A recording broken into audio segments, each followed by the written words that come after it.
simplement pour rappeler un peu brièvement les enjeux du séminaire. Tout est dans le titre, Homo fabulator, la performativité des fabulations. Donc il s'agit pour moi de travailler à quelque chose comme une anthropologie philosophique de l'homo fabulator, donc de l'être humain en tant qu'il fabule, et de le faire à partir du concept ou de la constellation de concepts que sont la performativité des fabulations.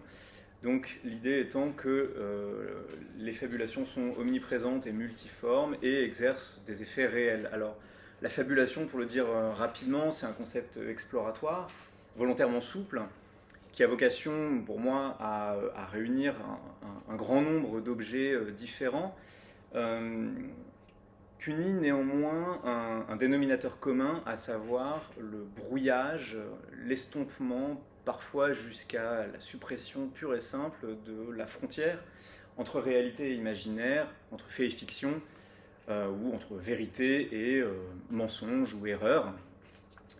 Et donc, individuellement ou collectivement, volontairement, involontairement, consciemment, inconsciemment, l'idée est que nous fabulons. Alors, nous sommes, en faisant cela, à un degré plus ou moins proche ou plus ou moins éloigné de la réalité, mais nous fabulons extrêmement souvent, voire peut-être tout le temps.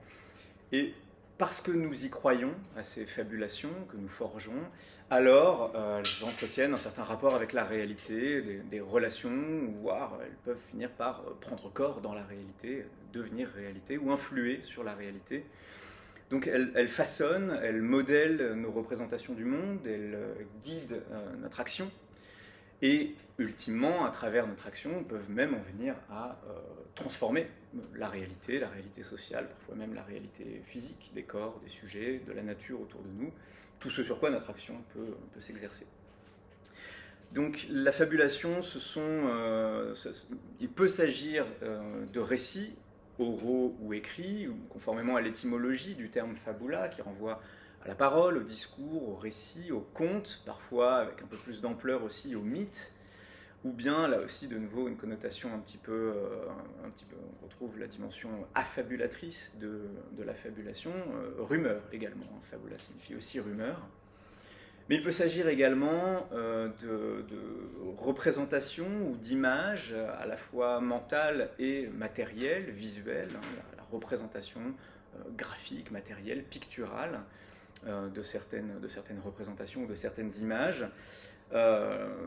Ici, conformément à un usage assez fréquent en philosophie qui consiste à nommer du nom de fabulation l'activité de l'imagination, en sa double composante, l'imagination étant à la fois ce qui va mettre en forme la réalité, donc ici on a une faculté de connaissance, et puis évidemment, autre dimension, celle d'invention et d'imaginaire. Là aussi on retrouve un décalage un peu plus grand par rapport à la réalité.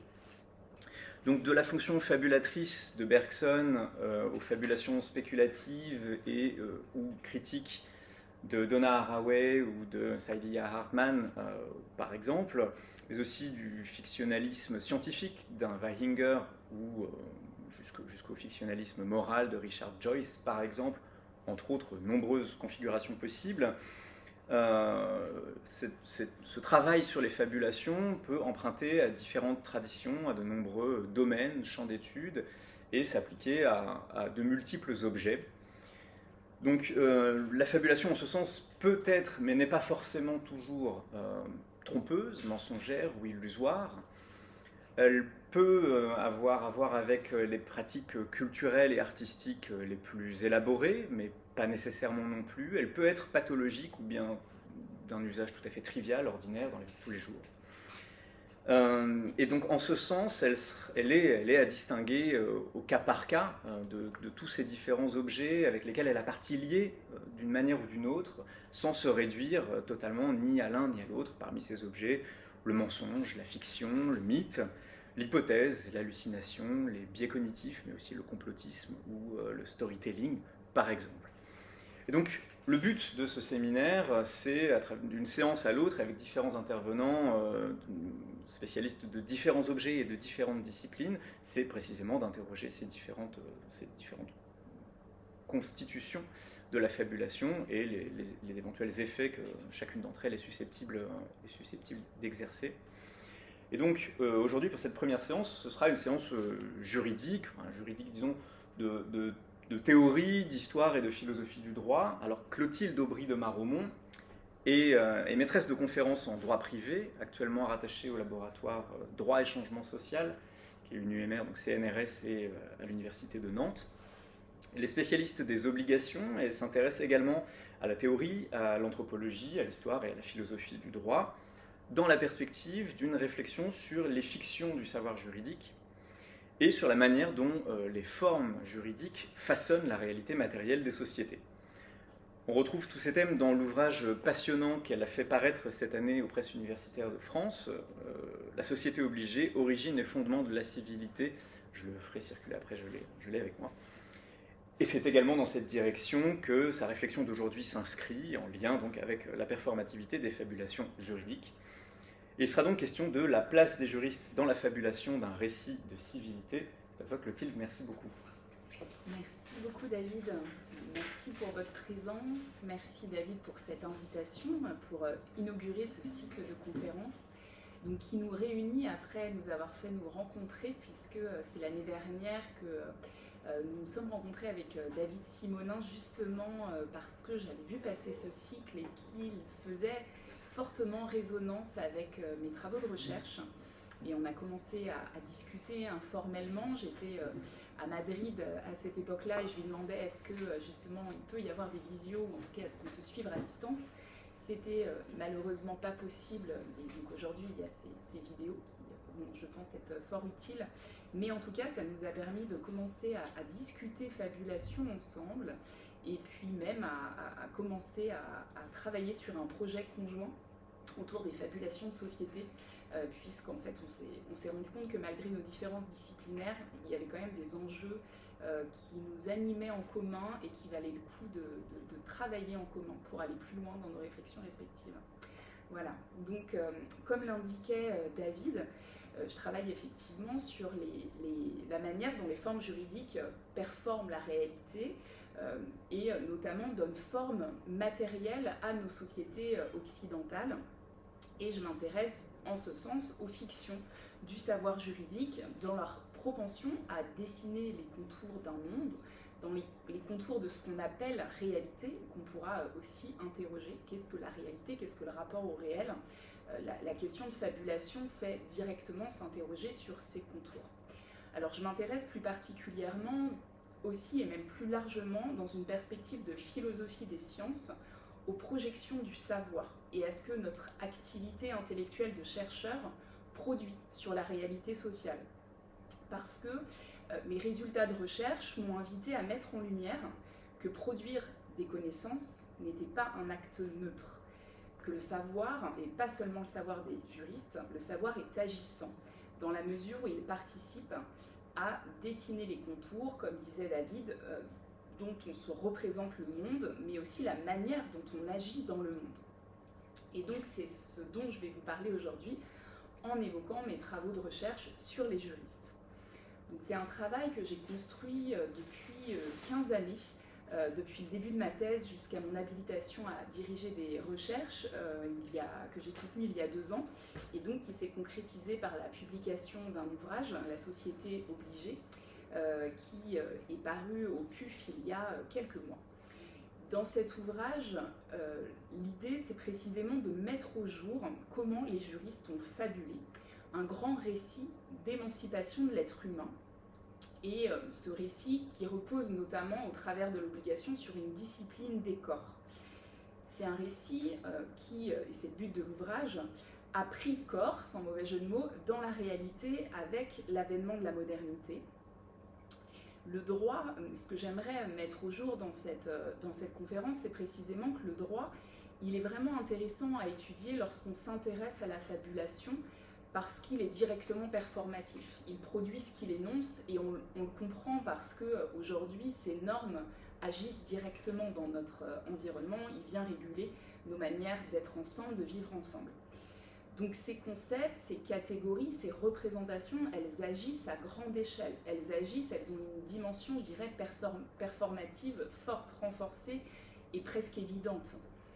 Donc cette communication, elle sera l'occasion de revenir sur la manière dont le récit d'émancipation du droit s'est construit dans la science des juristes à Rome et comment il s'est réinventé et déployé tout au long du processus de construction des États modernes. Parce que ce qu'on va voir, c'est qu'aujourd'hui, c'est peut-être une évidence que le droit performe la réalité, puisque c'est sa fonction de normer les comportements, mais bien avant de devenir notre mode de régulation à grande échelle avec les États modernes, il est déjà agissant par ce qu'il projette et par ce qu'il commence à mettre en forme avant que ça puisse vraiment advenir. Et donc c'est précisément l'objet de mon travail, de revenir de partir des constructions savantes et d'aller jusqu'à la construction sociale en quelque sorte. Alors mon propos sera organisé en 3 parties. Dans la première partie que j'ai intitulée la fabulation juridique, où je présenterai mon travail sur la production du savoir juridique et qui a constitué à mener une enquête historique sur l'œuvre de conceptualisation des juristes français, sur ce qu'ils ont projeté mais aussi performé dans la réalité sociale.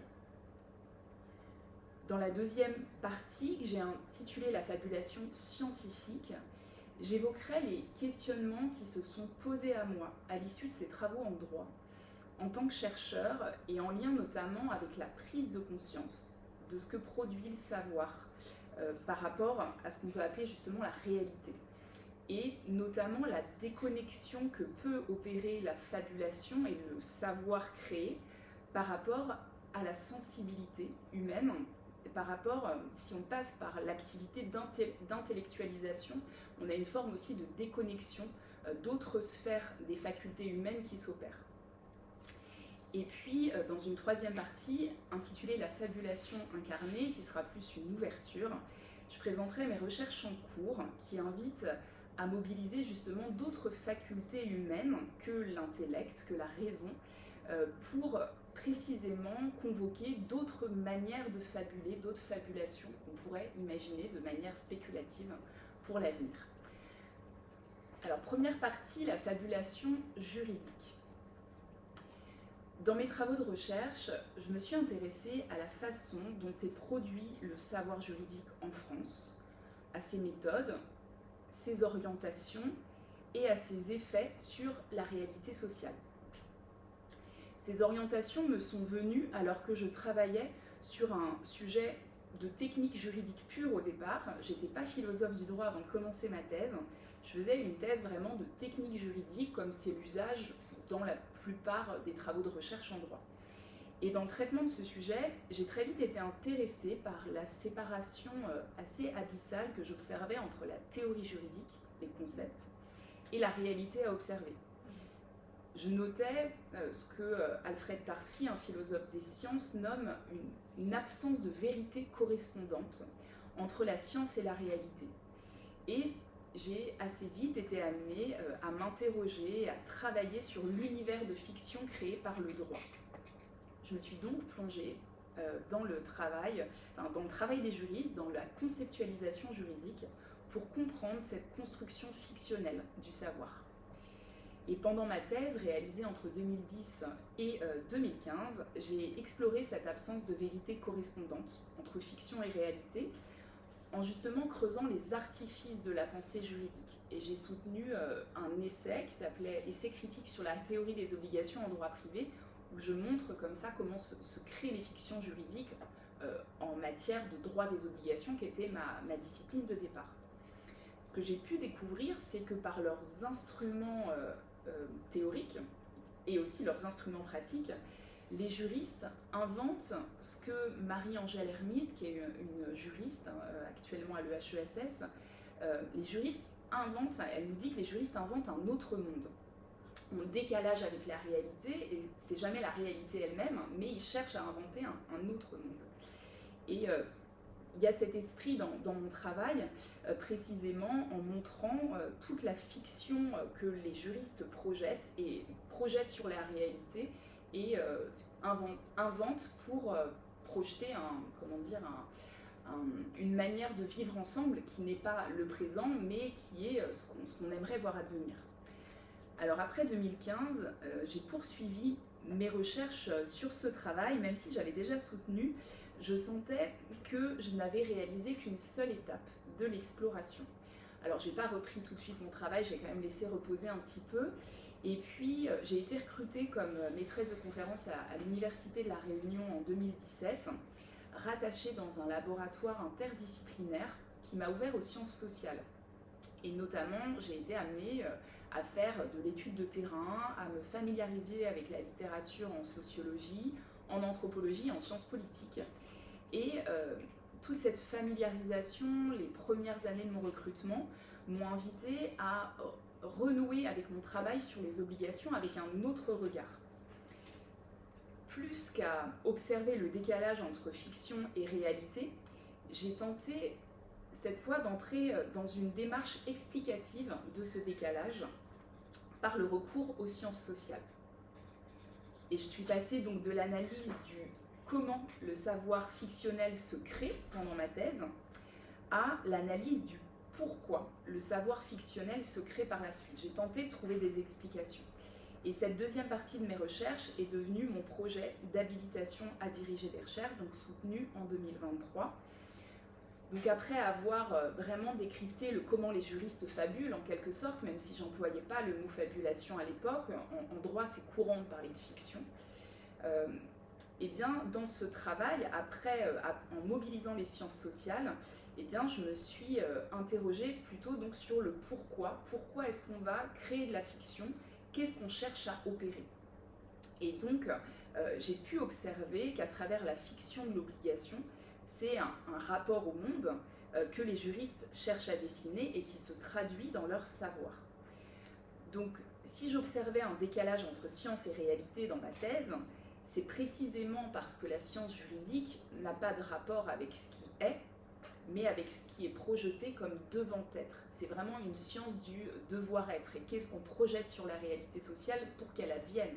Et c'est précisément aussi l'objet du droit.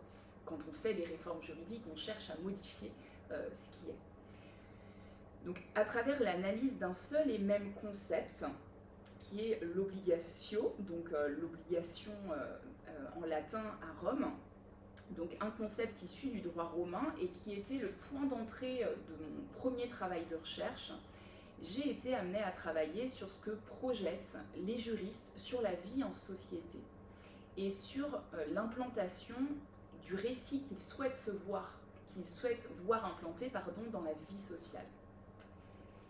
J'ai étudié comment le concept d'obligation a été instrumentalisé pour projeter et dessiner une vie idéale qui, pour les Romains, est une vie civile, régie par l'ordre, par le cadre, et dans laquelle les rapports de contrainte entre individus tiennent une place centrale. Alors quelle est l'utilité de créer une vie civile où on a des rapports de contrainte? Alors la vie civile et la civilité à Rome, c'est bien plus que l'obligation, ça va être également la propriété, ça va être l'héritage, ça va être la famille, toutes ces formes qui aujourd'hui font notre vivre ensemble, mais qui à l'époque étaient l'invention de savants qui projetaient une vie qui pouvait être la vie que nous vivons aujourd'hui. Et cette vie qu'on peut appeler vie civile est projetée parce qu'elle permet la vie en communauté, et notamment la vie en communauté politique.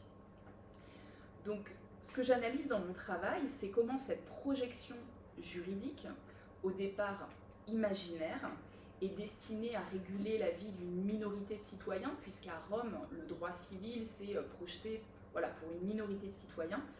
Eh bien, au fur et à mesure des siècles, cette invention romaine, elle est venue dessiner le rapport au monde de toute une communauté.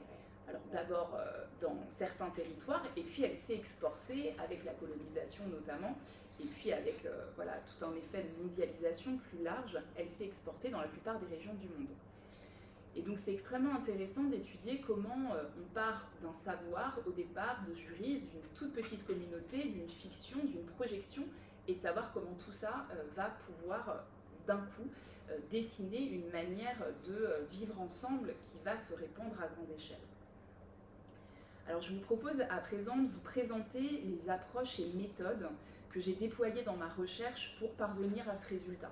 Parce que là je pars en fait de la fin pour vous expliquer sur quoi je travaille, mais comment est-ce que j'en suis venue là pendant ces 15 années de recherche, puisque ça a été un long travail, j'ai mobilisé beaucoup de méthodologies différentes, j'ai convoqué différentes disciplines, différentes approches, différentes littératures, parce que j'ai préféré en fait rester pendant 15 ans sur un même objet et l'appréhender avec différentes focales, différentes méthodes pour creuser l'analyse plutôt que de faire évoluer mon sujet, parce que ça m'a semblé heuristique pour véritablement comprendre justement cet effet de performativité sur le temps long.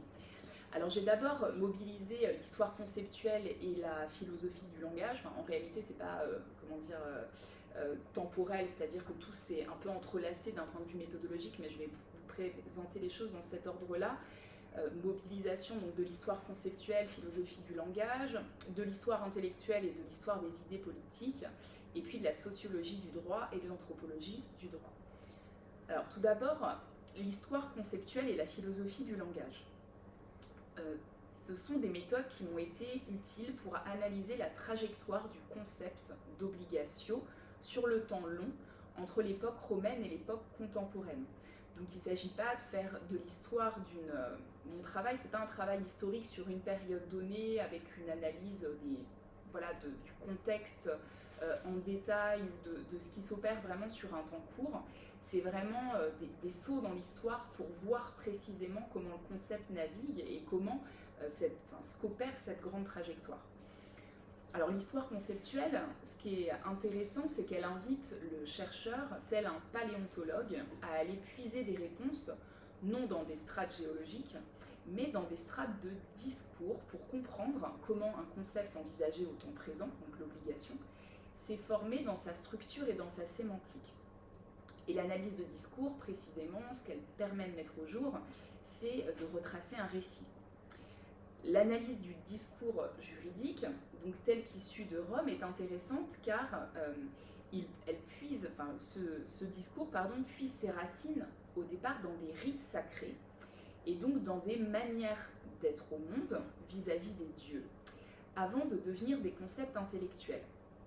Donc, à ses origines anciennes, le droit, qu'on appelle le ius et qu'on n'appelle pas encore droit, donc, se confond avec la religion. Et ces formes sont inventées par des prêteurs, donc des prêtres juristes, pour ritualiser les comportements humains.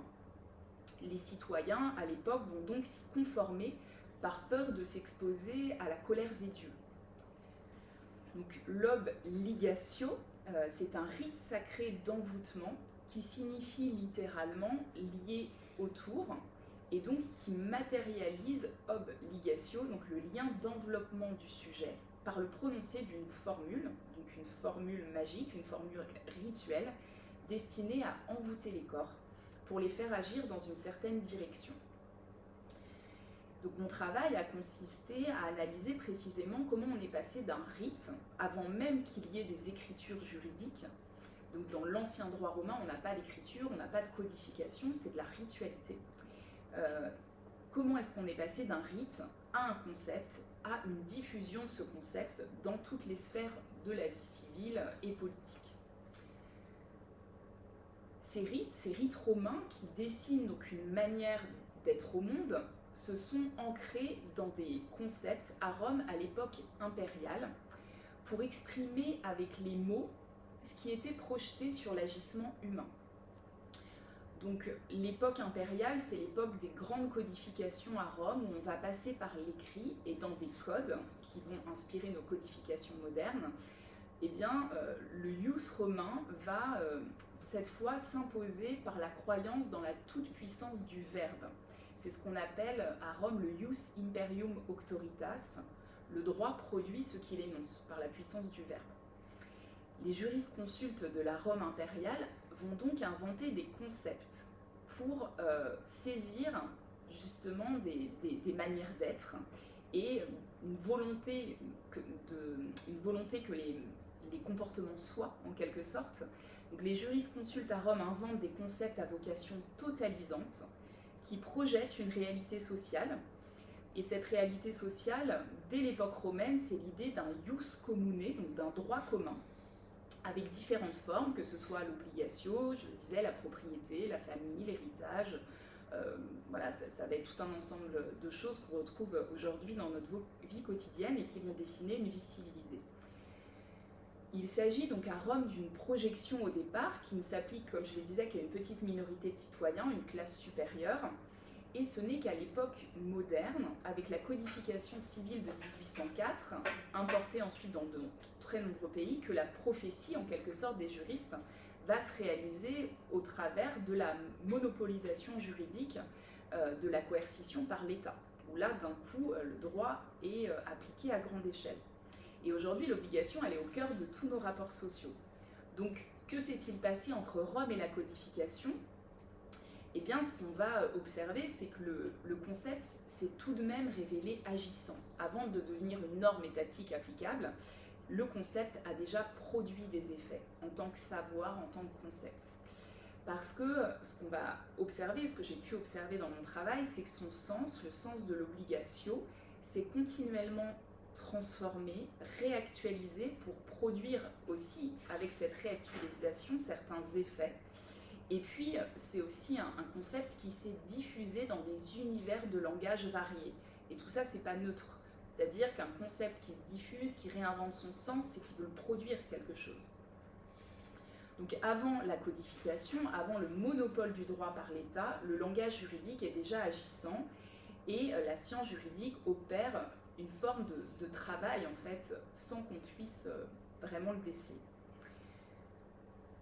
Donc cet enveloppement contraint qu'on observe au départ avec la ritualité de l'obligation, la ritualité du droit, va se fondre dans le sens d'un concept qui au départ est juridique, mais qui ensuite va se diffuser dans la philosophie politique et aussi dans le langage courant.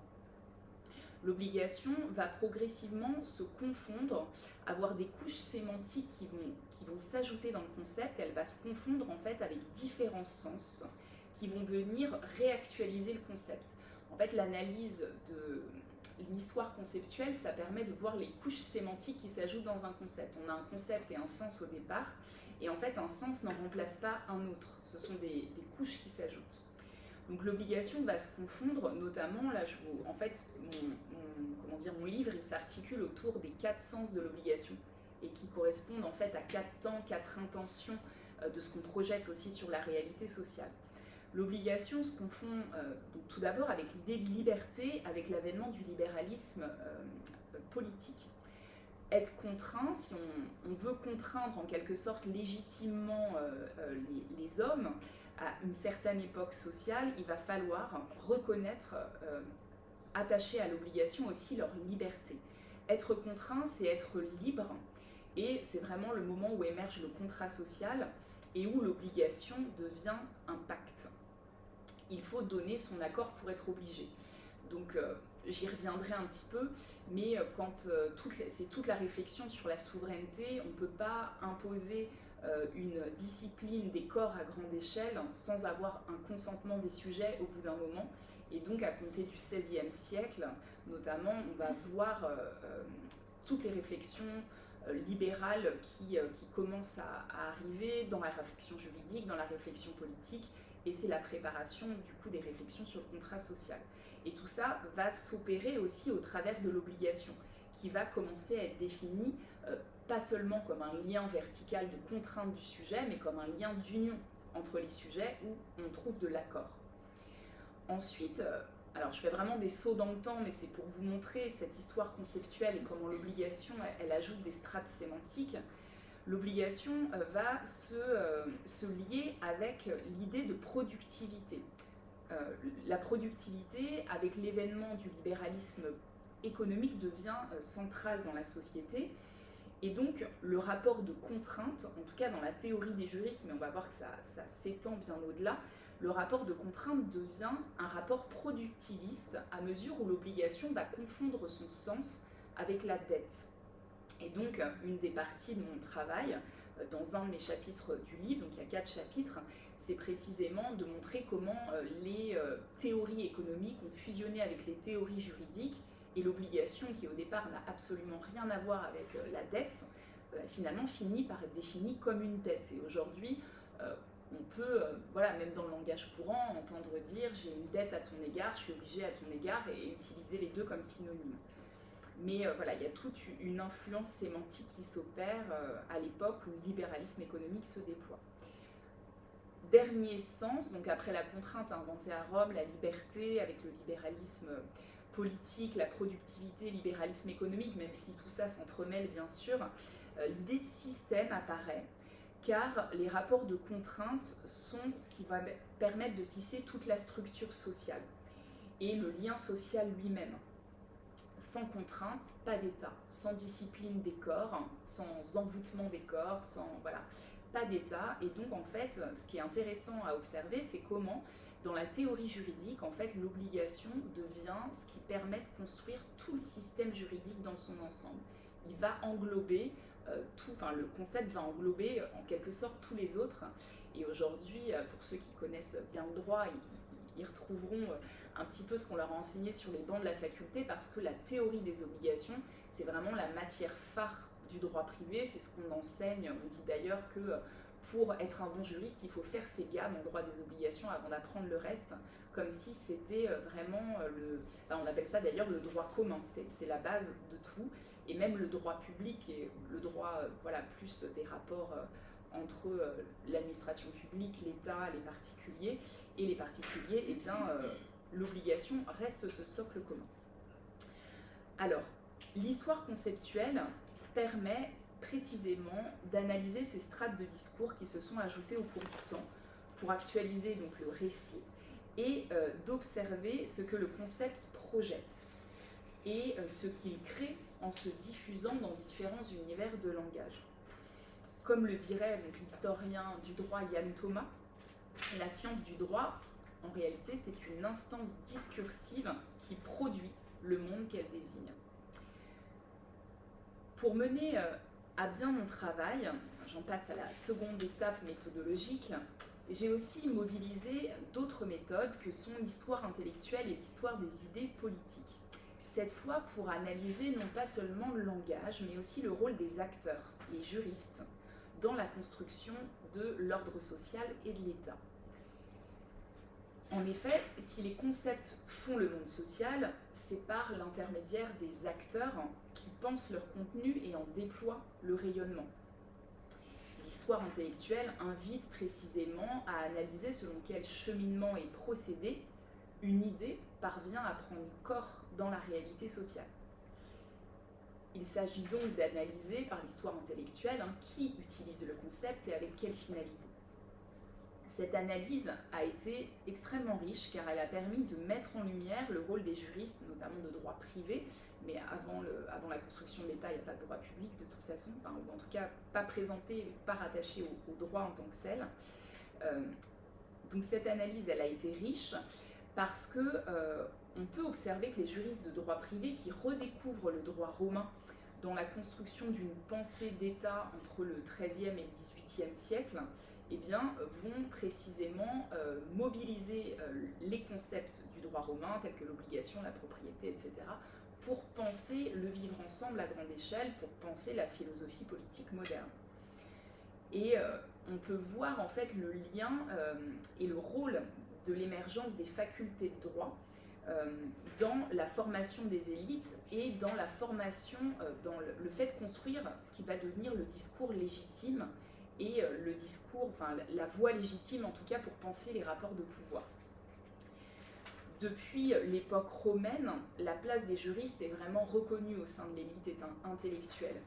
Et entre le XIe et le XIIIe siècle, on crée les premières universités en Europe. Le droit fait partie des disciplines phares de ces premières universités en Europe. Et donc vont être enseignées dans ces facultés, notamment la redécouverte, enfin, le droit romain qui va être redécouvert. Et on va y enseigner les concepts, les idées, les représentations issues du droit romain. Et ce qui est extrêmement intéressant, ce qu'on observe, c'est que les juristes donc, redécouvrent le droit romain, ils vont l'enseigner, dans le même temps qu'ils réfléchissent à la question sociale et politique, puisque entre le XIIIe et le XVIIIe siècle, c'est controversé en fonction des historiens, certains datent ça dès le XIe siècle, mais c'est vraiment les premières réflexions sur l'État, qui se concrétisent au départ plus par une réflexion sur la monarchie. Mais on voit que les juristes réfléchissent à la question sociale et politique, comment est-ce qu'on pourrait faire communauté, et ils mobilisent pour ça leurs instruments du droit romain. Donc on pense la bonne gouvernance publique en utilisant le droit romain. Donc c'est ça qui est extrêmement intéressant quand on fait de l'histoire intellectuelle, c'est qu'on peut voir qui sont les acteurs, qu'est-ce qui mobilise pour construire leurs réflexions. Et donc l'histoire de l'obligation, c'est pas juste l'histoire d'une conceptualisation juridique, c'est aussi l'histoire sociale, profondément marquée par la construction de la souveraineté politique et de la monarchie puis de l'État. Ce que j'observe dans mes recherches, c'est que les juristes ont toujours historiquement été proches de l'appareil d'État quand ils n'étaient pas eux-mêmes au pouvoir, et que leur savoir issu du droit romain leur a été utile pour théoriser l'art du bon gouvernement. C'est ainsi que la forme d'ailleurs romaine du contrat permettra des siècles plus tard de parler de contrat social. C'est au départ une forme qui vient du juridique, le contrat, mais bien avant le contrat, on a l'obligation, et l'obligation, ce qu'elle permet de penser, c'est l'idée même de contrainte sociale, parce qu'avant d'unir le peuple, avant de consentir à la contrainte, il faut déjà pouvoir penser cette contrainte. Alors je vais bien sûr pas vous parler de tous les auteurs que j'ai étudiés, mais juste je vous donne quelques exemples un peu pour qu'on voit comment tout ça s'opère, pour incarner un petit peu les idées, parce que c'est l'idée de ces méthodes. Histoire des idées politiques, histoire intellectuelle, ça s'incarne dans des acteurs. Alors la première personne que je vous présente, c'est Jean Bodin. Jean Bodin, donc c'est un célèbre juriste qui est bien enseigné dans les facs de droit, qui est plus connu dans les parcours de sciences sociales comme le théoricien de la souveraineté. Et Jean Bodin, donc c'est un romaniste, donc il enseigne le droit romain dans les facs de droit. Il a également été donc un grand penseur de la souveraineté, et ce qui est extrêmement intéressant, c'est que dans son œuvre, il mobilise le concept d'obligation pour désigner le lien vertical de contrainte qui va lier le peuple au souverain. Ce qui fait qu'en fait, il va en quelque sorte universaliser l'idée du lien qui enveloppe les corps, qui contraint le corps, pour penser une contrainte à grande échelle, penser le lien qui enveloppera le peuple en quelque sorte. Après Jean Bodin, on retrouve aussi le concept de l'obligation dans la théorie des philosophes du droit naturel qui préparent la réflexion sur le contrat social, tels que Grotius, Pufendorf ou encore Burlamaqui, et qui mettent en résonance constante le concept d'obligation issue du droit romain et l'obligation politique. Donc on voit vraiment ces transactions de langage en quelque sorte qui s'opèrent, ces transformations, et où on voit des auteurs en fait qui partent de leur bagage conceptuel avec ce qu'ils ont sous la main, c'est-à-dire l'obligation, le droit romain, qui est un savoir bien établi depuis des siècles et qui réfléchissent à la question politique. Donc en étudiant la trajectoire des juristes, en voyant justement comment ils ont été proches du pouvoir, en étudiant leurs œuvres, ce qu'ils ont produit comme œuvres, et on peut vraiment observer comment l'obligation, elle est passée de la théorie juridique à la théorie politique, la philosophie politique, et voilà comment tout ça évolue. Alors dernier pan méthodologique, la sociologie du droit et l'anthropologie du droit. Alors ça a été, je dirais, vraiment le dernier temps de mes recherches pendant mon habilitation à diriger des recherches. J'avais un aspect de mon travail qui manquait, où je voyais qu'il y avait quelque chose, mais il me manquait l'instrument méthodologique pour le mettre au jour.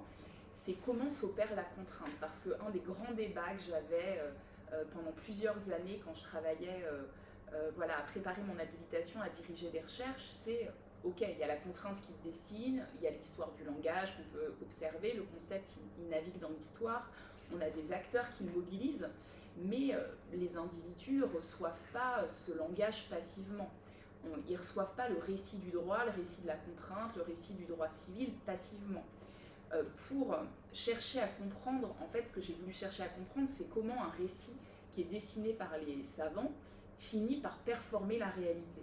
Et il ne suffit pas juste en fait d'écrire ce récit Et il ne suffit pas juste d'être savant et d'avoir de l'influence et d'être proche du pouvoir pour que ce récit performe. Il va falloir plus que ça. Et là, il m'a fallu d'autres méthodes et convoquer une autre littérature pour essayer de comprendre comment ça pouvait se passer. Et donc c'est là où j'en suis venue plutôt à la sociologie. Je dis sociologie du droit, mais c'est les travaux aussi de l'école française de sociologie et des travaux aussi d'anthropologues qui ne sont pas que des anthropologues du droit. Enfin, les frontières disciplinaires sont toujours floues. Et donc l'idée, c'est de comprendre ici comment un concept théorique, intellectuel, peut passer dans la réalité sociale et peut naviguer en étant réapproprié par les acteurs, qui sont les acteurs, les citoyens de tous les jours. Alors ce que je démontre dans mes recherches, c'est précisément qu'une société obligée s'est édifiée au travers de rites, de représentations de l'obligation, qui ont été réappropriés par les individus ordinaires, qui ont cherché à ancrer leur mode de vie dans un univers de sens. L'obligation, elle s'est imposée comme pratique ritualisant les modes de vie individuels et façonnant progressivement une vie collective partagée. Par l'image du lien qui se dessine dans les consciences, elle constitue une représentation qui permet aux individus de se figurer ce qui permet de tisser le lien social pour se sentir appartenir à une vie collective. L'obligation, et même plus généralement le droit civil, constitue un récit souhaitable car il permet une certaine émancipation de l'être humain par rapport à ce qu'on pourrait appeler l'état de nature, par rapport à une forme de chaos. Et c'est un récit qui est présenté comme étant enviable parce que si vous n'êtes pas contraint, si vous ne consentez pas à abdiquer une forme de liberté pour collaborer au pouvoir, eh bien, ce sera le chaos. Et donc ça, c'est les grandes théories politiques du XVIIe, XVIIIe siècle. Donc les instruments et concepts juridiques, à l'image de l'obligation, font ainsi l'expérience de leur appropriation dans l'imaginaire et les représentations des citoyens qui vont avoir le social à l'esprit, qui vont avoir la contrainte et ils vont avoir le vivre ensemble à l'esprit. Cette idée du social à l'esprit, c'est vraiment les travaux du philosophe Vincent Descombes qui m'ont permis d'explorer ça.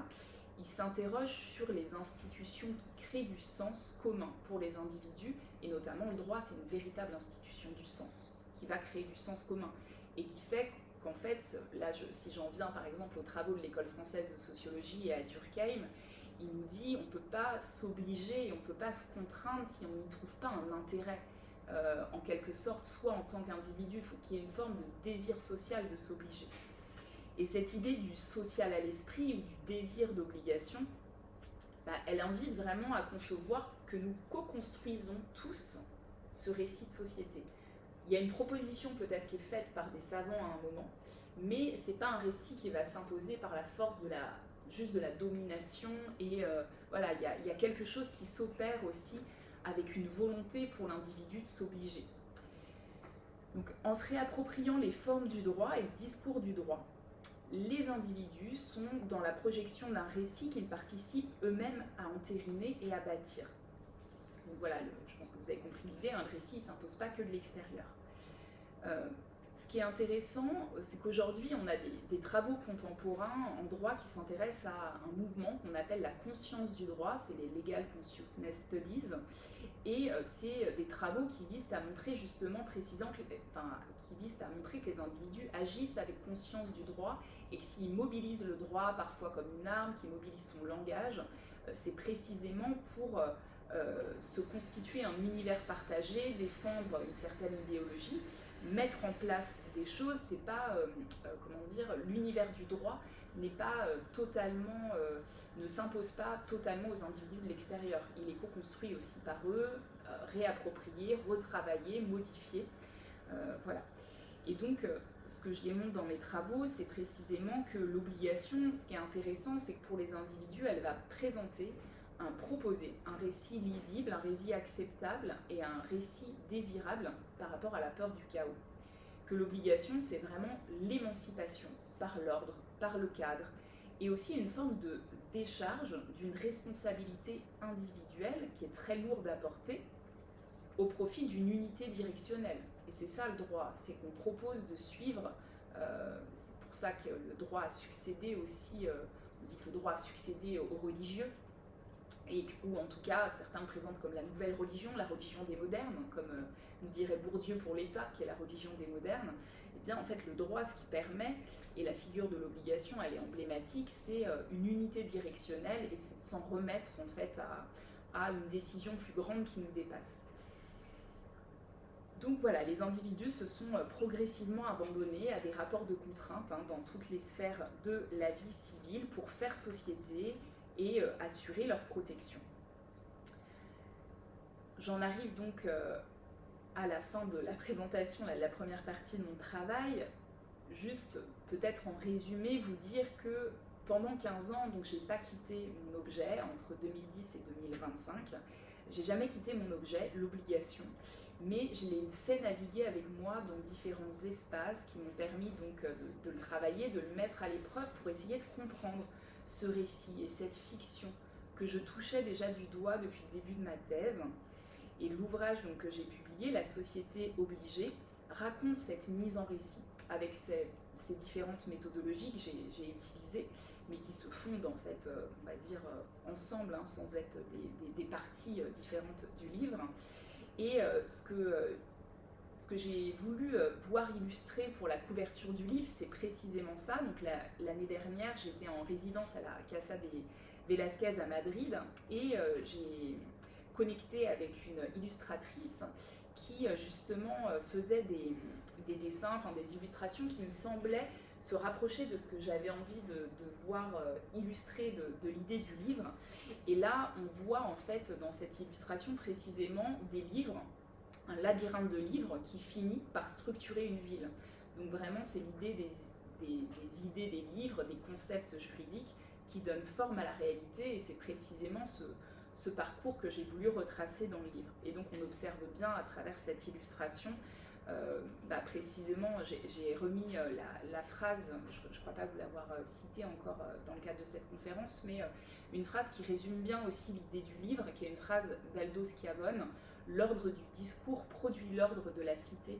C'est précisément ça les juristes, donc c'est une phrase issue de son ouvrage Ius, l'invention du droit en Occident, où on voit que les juristes ont écrit dans un discours ce qui finalement est devenu aujourd'hui ce qui a fait cité, ce qui a fait communauté. J'en termine donc par là cette première partie qui, je vous rassure, est le gros morceau de cette présentation. Ça va être de plus en plus court, donc c'est pas très équilibré, mais ça permet comme ça de rester un petit peu en haleine. Donc j'en viens au deuxième temps de mon propos, la fabulation scientifique. Comme je le disais en introduction, ces résultats de recherche qui m'ont amené à creuser vraiment dans les tréfonds des réflexions juridiques m'ont permis de mettre en lumière la dimension projective et aussi performative de l'activité de production du savoir en droit. Alors la science juridique, on l'a dit, elle tient sa particularité du fait qu'elle est aujourd'hui reliée aux normes qui régulent nos modes de vie. Donc on comprend la performativité. On voit bien comment le droit peut être agissant. Mais mes recherches, elles m'ont permis d'aller plus loin en observant la dimension performative du savoir, plus généralement, avant même que le droit ne s'impose comme mode de régulation sociale à grande échelle. Car les représentations juridiques ont agi bien avant la modernité. C'est ce que j'ai essayé de mettre en lumière lors de cette première partie. Et donc, comme on disait, ça n'a rien d'étonnant parce que produire des connaissances, ce n'est pas un acte neutre. C'est un acte chargé d'intention. Donc l'activité de production des connaissances va construire un rapport au monde. Elle cherche à produire des effets sur la réalité sociale. Et c'est assez intéressant à observer quand on fait de la philosophie des sciences ou de l'histoire des disciplines que la création d'une discipline en tant que telle, c'est toujours un projet idéologique. Et d'ailleurs, ça porte bien son nom, discipline. Qu'est-ce qu'on veut discipliner, qu'est-ce qu'on veut créer, qu'est-ce qu'on veut mettre en forme quand on crée une discipline. Et souvent, on veut toujours créer son propre rapport au réel par le prisme de cette discipline. Alors bien sûr, il y a plein de courants dans une discipline, mais c'est extrêmement intéressant de voir déjà, même si on prend le recul des disciplines qui se créent par rapport à d'autres, et moi ça m'a beaucoup intéressé ces dernières années de de faire l'histoire des facultés de droit et de voir notamment comment les sciences sociales se sont construites par opposition au droit, qu'il y a eu des mouvements de force comme ça et que finalement ça a fini par séparer des espaces. Et je pense notamment aussi à la science politique qui s'est séparée du droit public au milieu du XXe siècle parce que le projet idéologique n'était plus du tout le même. Il y avait les bâtisseurs de l'ordre social d'un certain côté et puis ceux qui voulaient le rebâtir. Donc à un moment, on est obligé de se scinder. Alors pourquoi je vous dis tout ça? Eh bien précisément parce que ma réflexion m'a amené au-delà du droit à m'interroger sur l'activité de production des connaissances. Parce que il y a une des choses qui, quand je touchais le bout de mon habilitation à diriger des recherches, qui m'a qui m'a intéressée, c'est aussi le moment où je commençais à me dire il va falloir que je produise une recherche utile en quelque sorte à tous les enjeux pour essayer de remédier à tous les enjeux majeurs que nous vivons dans nos sociétés actuellement. Et parfois en faisant de l'histoire conceptuelle, je me disais je suis complètement déconnectée des enjeux contemporains, de la crise environnementale, des crises sociales, de toutes les guerres qu'on vit dans le monde. Mais en fait, en creusant un peu plus ce que j'étais en train de faire, je me disais, mais en réalité, il y a quand même de l'utilité à faire de travailler sur ces récits créés par les juristes et de l'explorer sous l'angle de ces enjeux contemporains, parce que ce que je pouvais observer quand même dans le cadre de mon travail, c'est que le savoir créé par la toute-puissance de la raison, que ce soit en droit ou d'ailleurs dans d'autres disciplines, construisait un rapport au réel, bien sûr, un rapport au réel qui nous coupait d'une certaine sensibilité. Comme si, en fait, le fait de penser le monde avec des concepts, de projeter le monde, de le fabuler avec des concepts et avec notre raison, eh bien, finalement, permettait d'inventer une certaine réalité, mais nous déconnectait de certaines autres facultés humaines qui peut-être nous connectaient à plus de sensibilité et nous permettaient peut-être de voir le monde autrement. Donc là, j'en arrive à ce second temps fort de cette présentation. J'aimerais aborder 2 points. Déjà, comment de connecter cette question de la fabulation scientifique, en revenant bien sûr sur le rôle des juristes, mais en parlant un petit peu plus largement, parce que en faisant de la philosophie des sciences ces 2 dernières années, j'ai pu m'apercevoir que les problématiques que j'abordais, en réalité, c'était des problématiques qui concernaient toutes les disciplines. Donc comment la fabulation scientifique, c'est pour ça que c'est mon 2e temps, a créé une forme d'autre monde, comme dirait Marie-Angèle Hermite, distanciée du sensible, et pourquoi cette fabulation justement scientifique crée cet autre monde. Alors, premier temps de cette 2e partie, comment la fabulation scientifique a créé un autre monde distancié du sensible, pour le dire très simplement.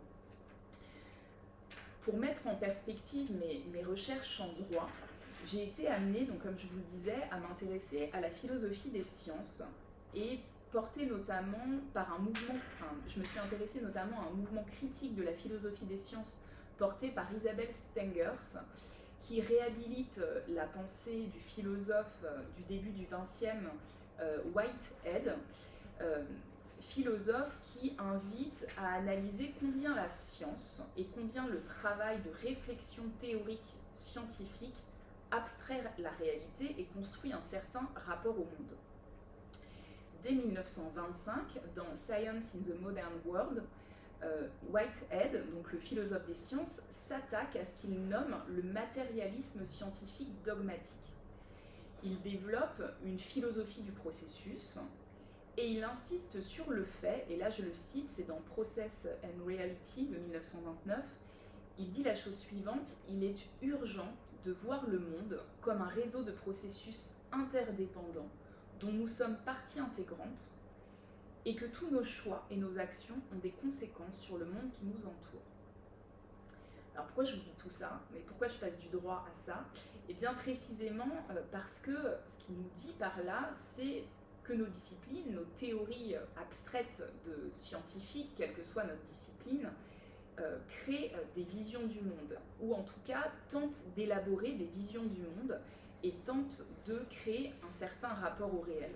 Et qu'il faut avoir conscience en tant qu'individu, on est au début du XXe siècle, c'est l'émergence aussi de la psychanalyse, c'est l'émergence de tout un une prise de conscience que l'individu a de lui-même, donc c'est pas étonnant qu'on commence à avoir des travaux comme ceux-là, et bien prise de conscience de ce qu'on produit quand on produit du savoir.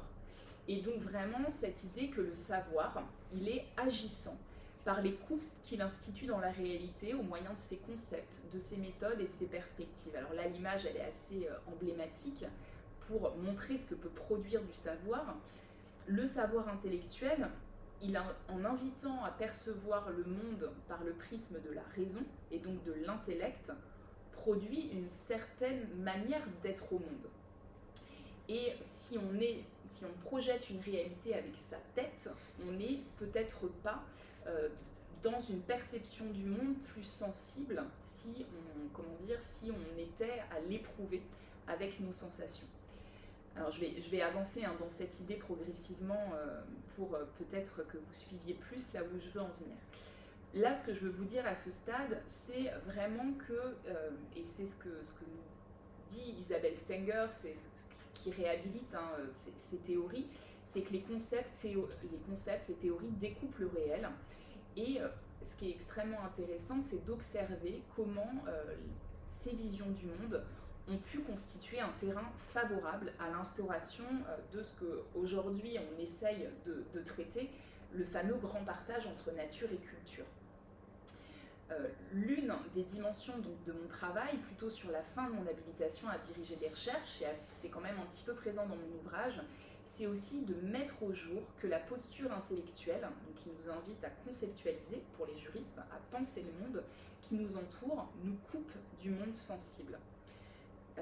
Précisément, la science juridique a, en construisant ce monde de civilité, en construisant ce monde d'émancipation, nous a distanciés en quelque sorte d'une autre perception qu'on pourrait avoir de la réalité. Dans un ouvrage majeur que j'ai eu le plaisir de lire il y a assez peu de temps, en fait, mais qui a été écrit dans les années 90 aux États-Unis, David Abram, qui est un philosophe, donc son ouvrage a été traduit en français justement par Isabelle Stengers en 2013. Il a démontré comment le développement de l'écriture instituait et produisait une rupture cognitive avec la sensibilité de notre environnement. Et en fait, en lisant cet ouvrage, ça a vraiment fait écho à ce que j'essayais de mettre en lumière sur la fin de mon habilitation de diriger des recherches, à comprendre comment finalement les concepts des juristes nous distanciaient d'une certaine sensibilité.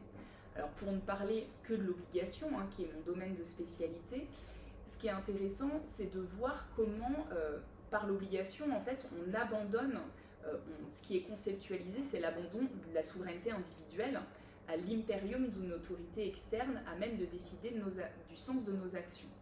Et donc, l'obligation, c'est vraiment une forme, un moyen par lequel aussi des sociétés de distanciation de sa puissance d'être, en fait, se sont constituées.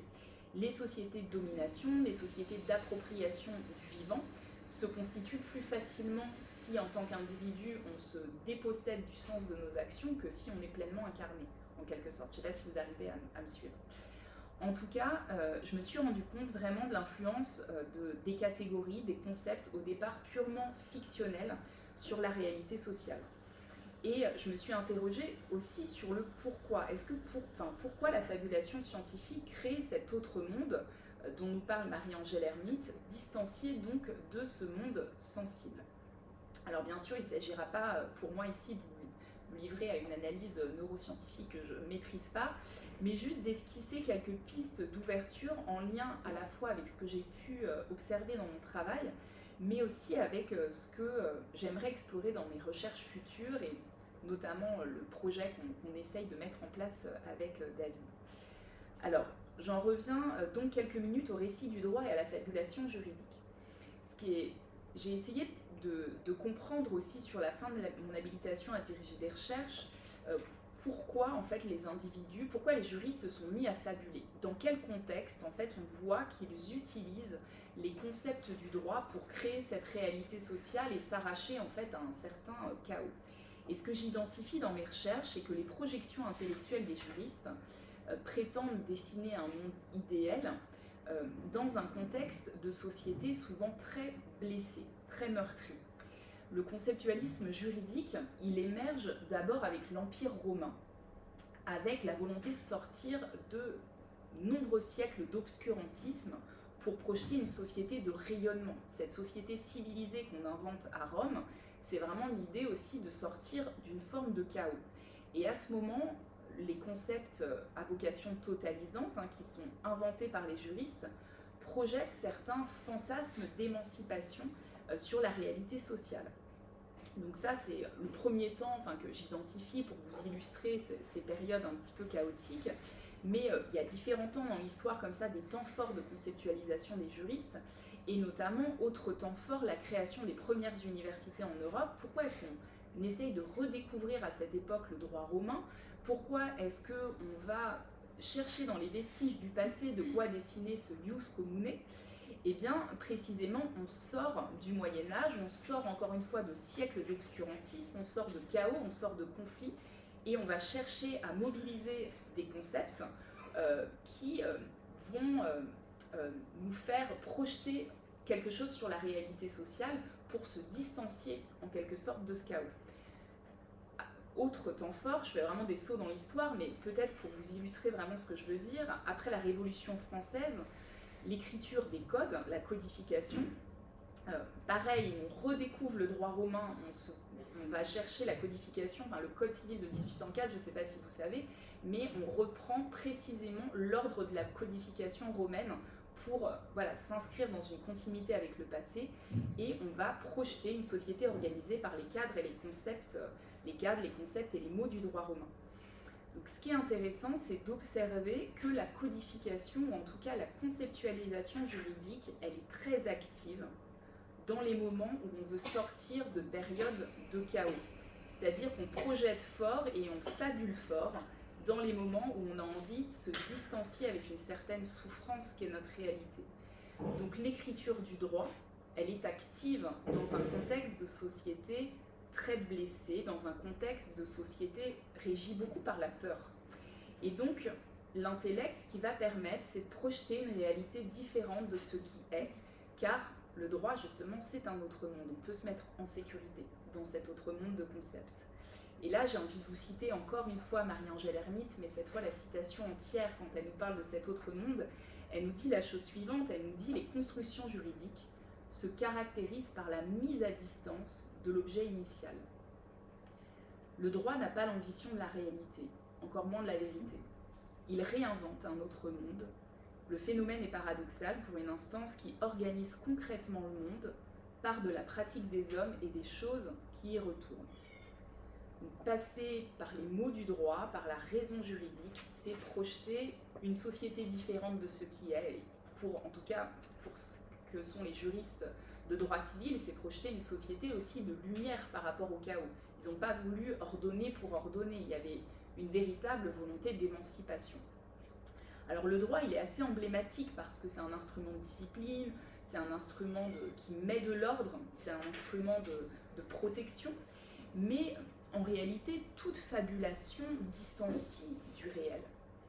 Et c'est ce que l'on aimerait justement étudier aussi dans la recherche qu'on est en train de construire avec David, qui lui a travaillé jusque-là donc, sur la fabulation, sur notamment, il en parlerait bien mieux que moi, donc je ne voudrais pas trahir ses travaux, mais il a travaillé notamment sur le sentiment de puissance chez Nietzsche, et aussi comment en se fabulant soi-même, on crée une certaine image de soi, on se projette en quelque sorte puissant, je ne sais pas si tu le dirais comme ça, mais la fabulation permet en fait de toujours une distanciation avec sa propre réalité, que ce soit le social ou l'individuel, et d'ailleurs les deux ne sont pas déconnectés. Et pour peut-être faire écho avec ce que je viens de dire, même si ça paraît peut-être très lointain, mais pour moi il y a une véritable connexion, j'aimerais vous parler des travaux de neuropsychiatres ou de psychanalystes qui précisément ont fait le lien entre l'imaginaire, l'activité de fabulation et la blessure intime. Et là, je vais vous parler des travaux donc, du neuropsychiatre et psychanalyste français Boris Cyrulnik. Alors l'auteur, il est principalement connu pour sa conceptualisation de la résilience humaine, et il a écrit précisément sur la distanciation du réel que permet l'intellectualisation. Alors, ce n'était pas le premier à le dire, hein. Dès le début du XXe siècle, on avait Pierre Janet qui notamment parlait de la fabulation pour compenser un état dépressif. Mais Boris Cyrulnik réactive certaines idées à l'époque contemporaine en travaillant notamment sur le travail des écrivains. Et moi, il y a un ouvrage qui m'a vraiment passionnée, que j'ai lu il y a quelques années, qui s'appelle « Dans la nuit, j'écrirai des soleils ». Et il étudie précisément dans cet ouvrage la distanciation du réel que permet l'intellectualisation, notamment dans le travail d'écriture littéraire. Dans son ouvrage, l'auteur il part de la trajectoire des enfances fracassées de certains écrivains pour démontrer comment leur écriture leur a permis de mieux se distancier de leur souffrance, dans une posture de résilience. Il démontre comment l'écriture et le récit comblent le gouffre de la tragédie et de la souffrance. L'écriture comble un vide en permettant à l'individu de se construire de nouveaux réels, de nouveaux cadres. Il permet de se créer cet autre monde aussi que crée le droit. Et donc, ce que démontre l'auteur dans le cadre de la psychiatrie, de la psychologie, peut aussi nourrir une véritable réflexion collective sur la place qu'a pris l'écriture, l'intellect, la raison, le savoir, à l'échelle de nos sociétés occidentales. Qu'est-ce qu'on a voulu en fabulant, en créant toutes ces théories, toutes ces sciences? De quoi a-t-on voulu se mettre à distance? Et aujourd'hui, je m'interroge sur l'activité scientifique en tant que telle et sur le rapport au savoir. Et justement sur le lien entre savoir et coupure du sensible. Peut-être que là, vous voyez un petit peu mieux où je veux en venir par rapport à tout à l'heure. Donc je m'interroge aujourd'hui vraiment sur notre responsabilité de chercheur face à la production d'un savoir purement intellectuel pour répondre aux besoins et aux enjeux des crises majeures que l'on traverse actuellement, notamment bien sûr la crise environnementale, qui est analysée par beaucoup comme une crise de la sensibilité d'ailleurs. Comment est-ce qu'on pourrait résoudre cette équation insoluble de la sensibilité avec un instrument qui produit précisément de la déconnexion de la sensibilité? Comment est-ce qu'on peut réparer une société par des concepts, par des théories, par des mots? Comment est-ce qu'on peut transformer en quelque sorte le monde si on reste prisonnier de sa raison, qui nous a distanciés de sa sensibilité? Et là, j'en viens donc à ma troisième partie qui est très exploratoire et qui constitue donc mon ouverture, mes réflexions en cours. Et donc, j'ai intitulé cette troisième partie « La fabulation incarnée ». Alors, comme je vous le disais, cette année, jusqu'en mai dernier, j'étais à la Casa de Velázquez à Madrid. Je suis partie à la Casa de Velázquez avec l'idée de me rapprocher d'artistes pour justement chercher dans mes recherches à avoir une approche plus sensible, plus incarnée, parce que mon travail sur le travail que j'effectuais sur les juristes depuis de nombreuses années commençait à mettre en lumière chez moi vraiment les effets de la conceptualisation, de l'intellectualisation, et je commençais à voir en fait un lien direct entre la théorisation, les concepts et la crise du sensible. Et j'étais dans une forme de paralysie, moi, par rapport au conceptualisme. J'arrivais plus à faire de la recherche comme avant, c'est-à-dire que je terminais mon HDR, ce qui m'arrangeait bien puisque j'avais un livre à terminer, mais j'arrivais plus à entamer autre chose dans mes recherches qui soit une recherche qui mobilise les concepts, parce que j'avais le sentiment de rester enfermée dans une prison mentale et que précisément ça n'allait pas être la solution peut-être pour trouver, en tout cas pour poser ma pierre, contribuer à réfléchir à comment sortir de cette grosse crise de la sensibilité. Alors j'ai passé de nombreux mois à m'arracher un petit peu les cheveux, à essayer de comprendre quelle transition je pouvais prendre dans mes recherches, savoir comment j'allais pouvoir expérimenter autre chose. Et je parle d'expérimentation parce que précisément, si on veut sortir de la raison et du langage, peut-être qu'il faut sortir de l'analyse. Et donc l'expérience, l'expérimentation, elle invite à revenir au vécu, aux sensations, à ce qui est, et elle permet de renouer avec cette sensibilité nécessaire peut-être à l'attention qu'il convient de porter au monde. Alors, s'il ne s'agit plus de penser le monde, il s'agit peut-être plutôt d'être au monde, de revenir à soi. et d'arrêter de projeter à l'extérieur de soi. Il s'agit de régénérer, de réparer, et cela passe d'abord par une posture plus d'attention que de projection. Alors j'en suis venue à me poser la question de savoir que pourrait être un savoir sensible. Alors l'idée, c'est pas de confondre cette démarche avec les travaux existants, la recherche universitaire qui existe déjà sur l'éthique du care. Vous en avez peut-être entendu parler, c'est des travaux qui se retrouvent dans de nombreuses disciplines, philosophie morale, sociologie, anthropologie, sciences de l'éducation, des travaux passionnants qui mettent en avant précisément les activités destinées à maintenir, perpétuer, réparer ce qui participe à la constitution du monde. Et on a notamment les travaux précurseurs de Joan Tronto aux États-Unis qui ont porté une réflexion sur l'œuvre de réparation dans les sociétés humaines à travers cette éthique du care. Moi, mes travaux, ma réflexion en cours, en tout cas, elle s'intéresse aux soins, mais pas par l'objet soin, mais plutôt par la posture de recherche. Comment est-ce qu'on peut soigner en tant que chercheur? Comment est-ce qu'on peut avoir une démarche sensible? Donc à quoi je fais référence? Eh bien, il s'agit de réfléchir à la posture du chercheur en admettant qu'il soit possible de produire des résultats de recherche autrement qu'avec sa pure raison. Alors, est-ce qu'il serait possible, dans un travail de recherche, de revaloriser l'intelligence émotionnelle dans la production du savoir et peut-être aussi l'intelligence du corps? Cela invite pleinement à repenser le processus, pour reprendre les mots du philosophe des sciences Whitehead. Je vous ai parlé aussi tout à l'heure de David Abram, qui précisément a analysé le pouvoir des mots comme mise à distance du sensible. Et dans son ouvrage majeur, je ne sais même plus le titre, le sous-titre c'est pour une écologie des sens, j'ai un doute sur le titre, ça va me revenir. Mais ce qui est intéressant, c'est que dans son ouvrage, il mobilise l'approche phénoménologique de Merleau-Ponty, qui montre que l'accès au réel en tant que tel, qui pour lui, ce qui est véritablement le réel, demeure fondamentalement les émotions par le corps. Nous connaissons parce que nous avons un corps. On n'apprend pas seulement donc avec sa tête, mais avec toute son expérience. Et donc apprendre, connaître, ça doit d'abord être une expérience charnelle pour Merleau-Ponty et pour David Abram.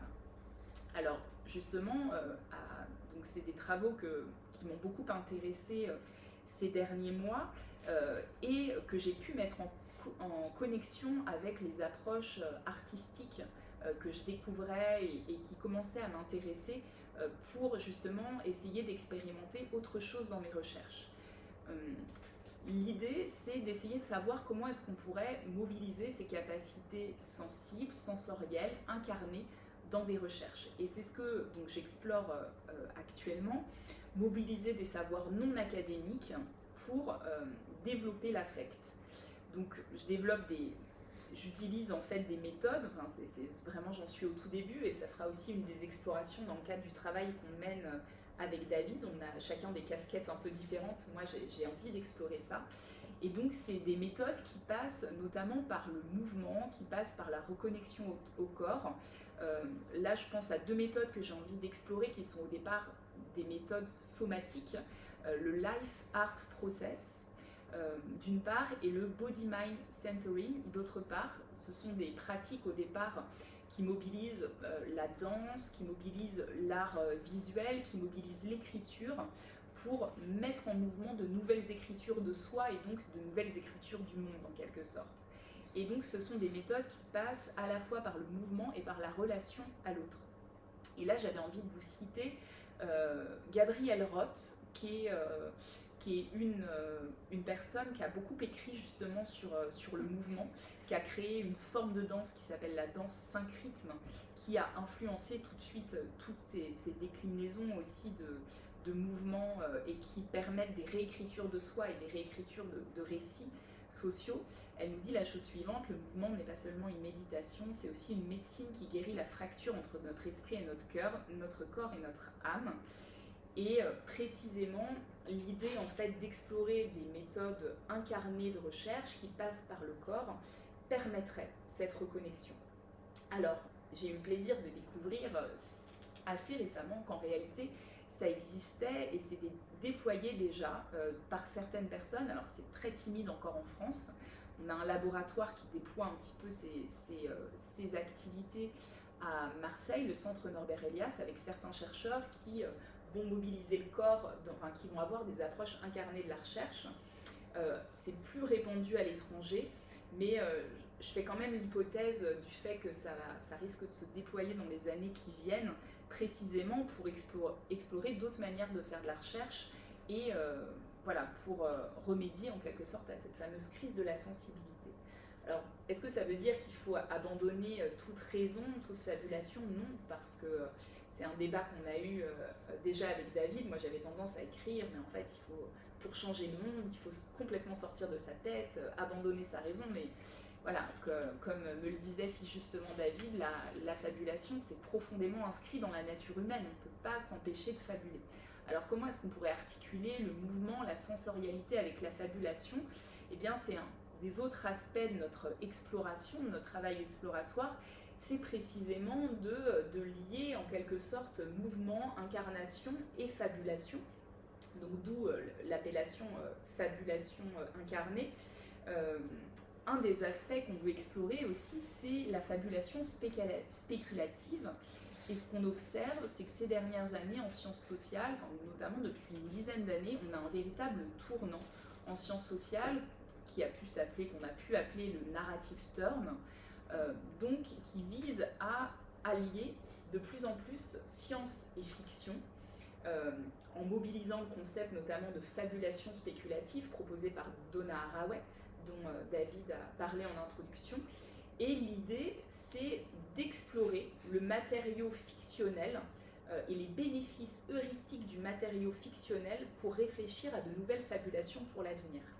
Et donc on voit, et moi notamment je travaille avec quelques collègues juristes qui mobilisent la science-fiction dans leurs travaux ou la littérature fictionnelle pour chercher à inventer de nouveaux mondes en quelque sorte. Mais est-ce qu'on peut inventer de nouveaux mondes en restant purement dans sa tête?